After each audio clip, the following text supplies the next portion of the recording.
Level 1. Recruit. You are 17 years old, and your bedroom smells like cold instant noodles. It's 2:37 a.m. The monitor light is the only thing between you and complete darkness. You've been staring at a Discord server for 3 hours. A classmate sent you with a single message. Bro, you can actually make money here. You're not looking to become a criminal. You're looking for $120. That's the internet bill.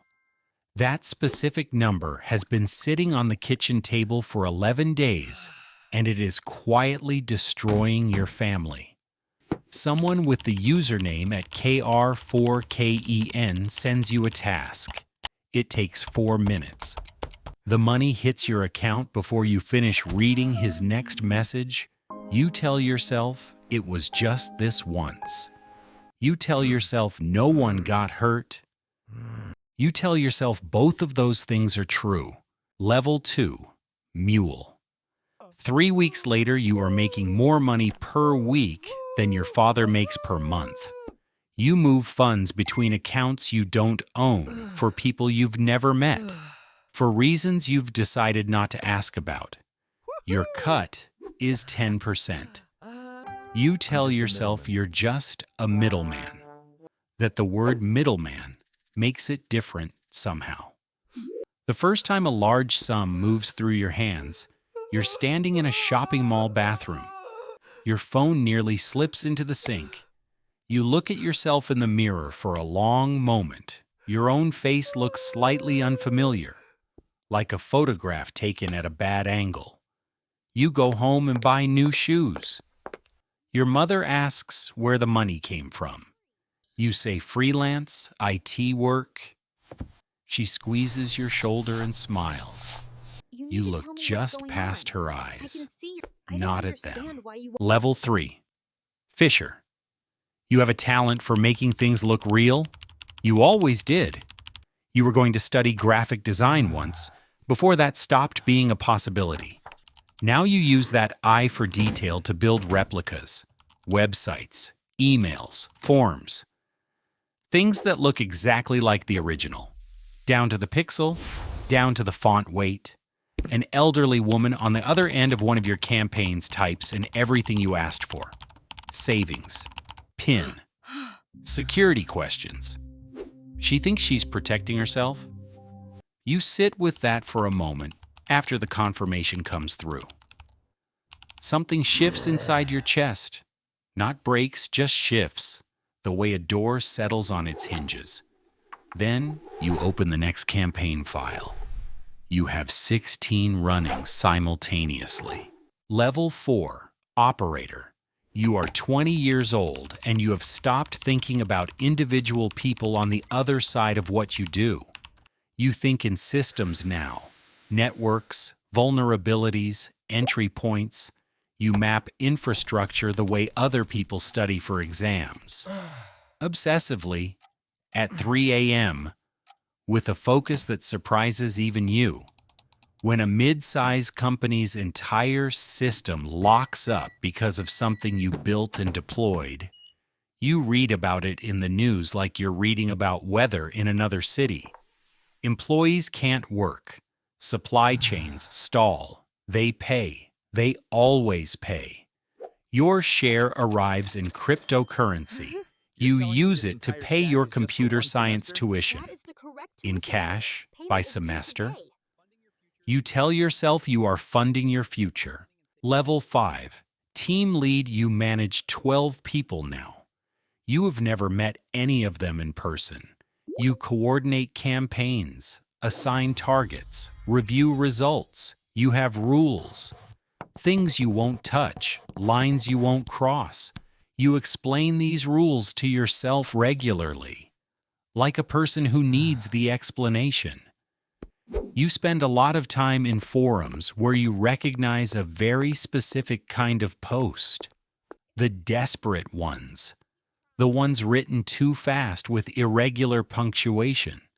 By someone who needs money urgently and doesn't know where else to ask. You know exactly what to say to those people. You know because someone said it to you. Level 6, broker. You don't commit crimes anymore. You sell proximity to them. You sit on video calls with people in suits. You issue invoices. You have a registered company in a jurisdiction that asks few questions. Your LinkedIn profile has a professional headshot and 300 connections and describes you as a cybersecurity consultant. It is the most sophisticated thing you have ever built, not because of the technology, but because you built it inside your own mind first. You convinced yourself. That was the hardest part. Now you barely notice the architecture of the lie. You have 2 apartments. You own neither of them in your real name. The last time you called your mother, you spent 40 seconds checking that the line was clean before saying hello. Level 7. Syndicate Director. You run an organization. Lawyers, accountants, cells in multiple countries. People who manage people who manage people, none of whom know the name at the top. Your net worth, if it could be measured, and certain agencies are trying, is in the range of 8 figures. You live in a gated property with perimeter cameras and a protocol for every scenario.